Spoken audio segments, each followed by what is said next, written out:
গরিমার মাকে ফোন করে সব সত্যিটা বলে দিল রাজেশ।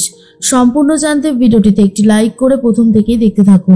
গল্পের শুরুতেই দেখা যায় আরণ্যক কথা বলতে থাকে আর বলে, সত্যি রিঙ্কির ছেলের অন্নপ্রাশন ভাবাই যায় না, দিনটা কেমন যেন তাড়াতাড়ি করে চলে যাচ্ছে। এর মধ্যেই তনুশ্রী বলে, এই রিঙ্কি কিন্তু তোমার থেকে বড় হয় বাদশা, তুমি তাকে দিদি বলবে। বাড়ি ভর্তি লোকজন, তুমি কি রিঙ্কি রিঙ্কি করবে নাকি? আরণ্যক তখন বলে, মা, যাকে একবার রিঙ্কি বলে ফেলেছি তাকে এখন দিদি বলাটা খুবই ডিফিকাল্ট। তখনই জাহ্নবী বলে, সত্যি আমরা কিন্তু আজকের পার্টিতে অনেক মজা করব, কেমন? অনেক দিন হয়ে গেছে আমরা কোনো সেরকম অনুষ্ঠান বাড়িতে যাই না। এর মধ্যে তনুশ্রী বলে, ঠিক বলেছ জাহ্নবী, বাদশা গরিমাও কিন্তু যাবে জানো তো, তোমার মাসি নিজে থেকে ওদেরকে ইনভাইট করেছিল। কিন্তু হ্যাঁ, এটা ঠিকই, আমি ফোন করেছিলাম, গরিমার বাবা আর মা দুজনেই একটা কাজে ব্যস্ত, ওরা তো যেতে পারবে না, কিন্তু গরিমা অবশ্যই যাবে। গরিমা আমাকে ফোন করেছিল আর বলেছিল যাবেও।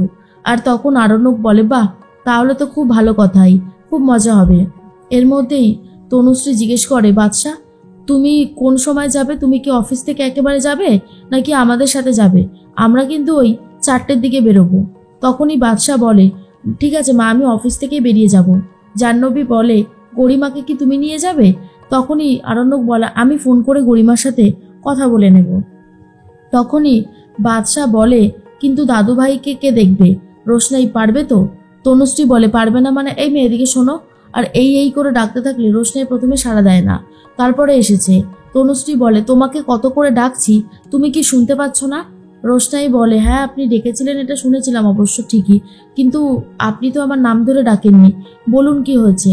তখনই বাবলু বলে, এই যখনই ডাকবে তখনই ভেবে নেবে তোমাকে ডাকছে। রোশনাই বলে, কি হয়েছে বলুন।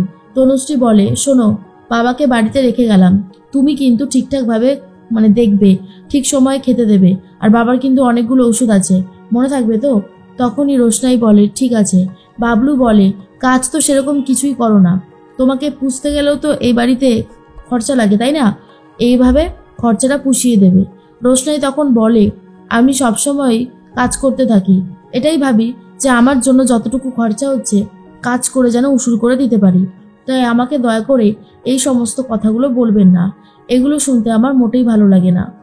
জাহ্নবী বলে, এই তোমার না মুখে কথা লেগেই রয়েছে, একেবারে যাকে বলে মুখরামে।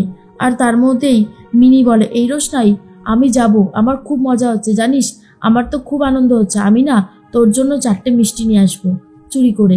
আর এটা শোনার পরেই রাজা বলে, এই শুরু হয়ে গেল, তোর সবসময় এই সমস্ত চুরিবিদ্যাগুলো ভালো জানা তাই না? খবরদার, এই এত বড়লোক বাড়িতে যাচ্ছিস, এত খাবার দেখে তো লোভ সামলাতে পারবি না, চারিদিকে লোকজন থাকবে, তুই যদি খাবার চুরি করিস, বুঝতে পারছিস আমাদের মান সম্মানটা তুই কোথায় ধুলোয় মিশিয়ে দিবি? মিনি বলে, তুই আমাকে এইভাবে বকছিস কেন? তখনই তনুশ্রী বলে, দিদি তুমি তোমার মেয়েকে সামলাও, বুঝেছো? ও এমন কিছু কাজ যাতে না করে যাতে আমাদের মান সম্মানটা ধুলোয় মিশে যায়। তখনই বড় মা বলে, মেজো, আমি সবসময় চেষ্টা করি মিনিকে ঠিক রাখার, কিন্তু আমিও তো একজন মানুষ, কখন কি হতে পারে সেটা আমি বলতে পারবো না। মিনিকে সবসময় ঠিক করা যায় না, ও খুব জেদি, আমি বলছি তো ও একদম কথা শোনে না। তার মধ্যেই বাবলু বলে, তাহলেই ভাবো কিভাবে মেয়েকে মানুষ করেছো। এর মধ্যে আরণ্যক বলে, বাবা কেন তুমি এই সমস্ত কথা আবার টানছো, আমি তো বুঝতে পারছি না, দয়া করে এগুলো বলো না, আমার ভালো লাগছে না একদমই। এর মধ্যেই মিনি বলে, খুব মজা হবে, খুব মজা হবে, যাবো সবাই মিলে খাবো, এর থেকে ভালো মজার কি বা হতে পারে। তখনই তনুশ্রী বলে, ব্যাস শুরু করে দিয়েছে। এরপর বড় মা বলে, খাওয়া খাওয়া খাওয়া, সবসময় শুধু খাওয়া তাই না? এই বলেই ধাক্কা মেরে ফেলে দেয়। ঠিক তখনই আরণ্যক ধরে নিয়েছে মিনিকে, যদি আরণ্যক না ধরে নিত তাহলে মিনির মাথায় চোট লেগে যেত পড়ে গিয়ে। তখন চলে এসেছে রোশনাই আর বলে, বড় মা তুমি এই অন্যায়টা কি করে করতে পারলে? তুমি মিনিকে এইভাবে ধাক্কা দিয়ে ফেলে দিলে। তখনই বড় মা বলে, রোশনাই আমার আর সহ্য হচ্ছে না, এত অত্যাচার আমি আর সহ্য করতে পারছি না, সারা দিন হাড়খাটুনি করার পর যদি এই বড় মেয়ে এরকম ভাবে ঘ্যান ঘ্যান করতে থাকে তাহলে কতটা কষ্ট হয় তোকে আমি বলে বোঝাতে পারবো না। তখনই রোশনাই বলে, সেটা তো বুঝলাম, কিন্তু তাই বলে তুমি ওকে এইভাবে ধাক্কা মেরে ফেলে দিয়ে মোটেও ঠিক কাজ করনি বড় মা। এর মধ্যেই তনুশ্রী বলে, মায়ের থেকে মাসির দরদ বেশি হয়ে গেছে। রোশনাই বলে, সেটা তো আপনার কাছ থেকেই শিখেছি ম্যাডাম, সুরঙ্গমা মাসি গরিমা দিদিকে যতটা ভালোবাসা দেওয়ার ততটা তো দেয়নি, উপরন্তু বেশি দেন। কিন্তু যেই মানুষগুলোকে ভালোবাসা দেওয়ার সেই মানুষগুলোকে ভালোবাসা না দিয়ে অবহেলা করেন। তখনই বাবলু বলে, এই চুপ করো, একদম চুপ, আউফাও কথা বলবে না, তোমার মুখে কোনো আউফাও কথা শুনতে চাই না। বাদশাহ বলে, এ সমস্ত কথা এখন থাক। বড়মা মনে মনে ভাবতে থাকে, আর সহ্য হচ্ছে না, এত অপমান করে যে কষ্ট পাই। এরপরে সবাই মিলে চলে গেছেন সেই অন্নপ্রাশনের বাড়িতে নেমন্তন্ন খেতে। গরিমাও গেছে। বাদশাহ আর গরিমা দুজন মিলে কথা বলতে থাকে।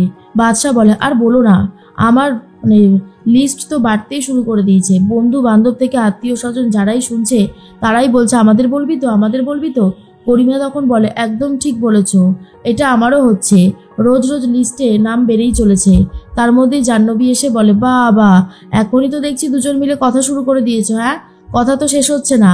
আরণ্যক তখন বলে, মেম সাহেব, কথা কি আর এখন শেষ হবে বলো? কথা তো সবে শুরু হয়েছে, এখন শুধু চলতেই থাকবে তো, চলতেই থাকবে। আর এসব শোনার পরেই গরিমা তখন বলে, হ্যাঁ তা অবশ্য ঠিকই, একের পর এক কথা তো লেগেই আছে, কি পরবো, কে ফটোগ্রাফার করবে, সব কিছু কিভাবে সবটা হবে। তখনই জাহ্নবী বলে, সত্যি আমার কিন্তু ভাবতেই বেশ মজা লাগছে। এর মধ্যেই রোশনাই তাড়াতাড়ি করে দাদুর জন্য খাবার তৈরি করছে, যাতে দাদুকে খাবারটা দিয়ে দিতে পারে, দাদু 7টার মধ্যে খেয়ে নেয়। আর অন্যদিকে আরণ্যক তখন বলে, আমি প্রথমবার বিয়ে করতে চলেছি বলে কথা, মজা তো হবেই। এর মধ্যেই জাহ্নবী বলে, এই আমরা কতগুলো বিয়ে করেছি, হ্যাঁ তুমি এসব কথা বলছো? আসলে আরণ্যকের মনে পড়ে যায় সে তো রোশনাইকে বিয়ে করেছিল। অবশ্য সেই কথাটা বাড়ির কেউই জানে না। এই সমস্ত কথাগুলোই ভাবতে থাকে। আর রোশনাইকে বিয়ে করার কথাটা মনে পড়তেই আরণ্যক কেমন যেন অবাক হয়ে তাকিয়ে থাকে একদিকে, যেটা দেখার পর গরিমা বলে, কি হয়েছে বলো তো আরণ্যক, তুমি এত কি নিয়ে ভাবছো? আরণ্যক বলে, সেরকম কিছুই না, এইটাই যে এত বড় একটা কাজ ভালোইভাবে যেন মিটে যায়। এর মধ্যে রোশনাই এসে দেখে খাবার নিয়ে এসেছিল, আর দেখে দাদুর অবস্থা খুবই খারাপ। দাদুর বুকে যন্ত্রণাটা বেড়েছে, ছটপট করছে ব্যথায়। রোশনাই ভাবে কি করবে।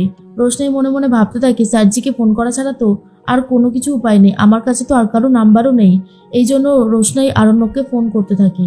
কিন্তু আরণ্যকের ফোনে যখনই রোশনাইয়ের নাম্বারটা উঠেছে, মনে মনে ভাবে, এ কি, রোশনাই ফোন করছে কেন? রোশনাইয়ের ফোন আমি কিছুতেই ধরবো না। এরপর বারবার ফোনটা কেটে দিতে থাকে। রোশনাই আবারও ফোন করে, কিন্তু আরণ্যক ফোন রিসিভ করা তো দূরের কথা, ফোনটা কেটে দেয়। আর তার মধ্যেই গরিমা এসে বলে, কে ফোন করছে এতবার? তখনই আরণ্যক বলে, এই অফিস থেকে ফোন করছে, আজ আমি কোনো ফোনই ধরবো না। রোশনাই বুঝতে পারে আরণ্যক ফোন ধরবে না, তাই বাড়ির ল্যান্ডলাইন থেকেও একবার ট্রাই করে, কিন্তু আরণ্যক ধরে না। রোশনাই ভাবে, দাদুর যে ডক্টর রয়েছে, একবার তাকে ফোন করে দেখি।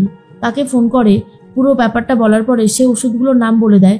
রোশনাই বলে, ঠিক আছে ঠিক আছে, আমি এই ওষুধগুলো এক্ষুনি নিয়ে এসে দাদুভাইকে খাইয়ে দিচ্ছি। আর অন্যদিকে রাজেশ ভাই সুরঙ্গমাকে ফোন করেছে আর বলে, আপনাকে অনেক বিষয় জানানোর আছে যেটা আপনি এখনো জানেন না। আমি আপনার সাথে একটা মিটিং করতে চাই, আপনারই লাভ হবে আপনি যদি সত্যি কথাগুলো জানতে পারেন রোশনাই আর আরণ্যকের ব্যাপারে। এটা শোনার পরেই বোঝা যাচ্ছে যে এবার কিন্তু রাজেশ ভাই সুরঙ্গমাকে সব সত্যি জানিয়ে দিতে চলেছে।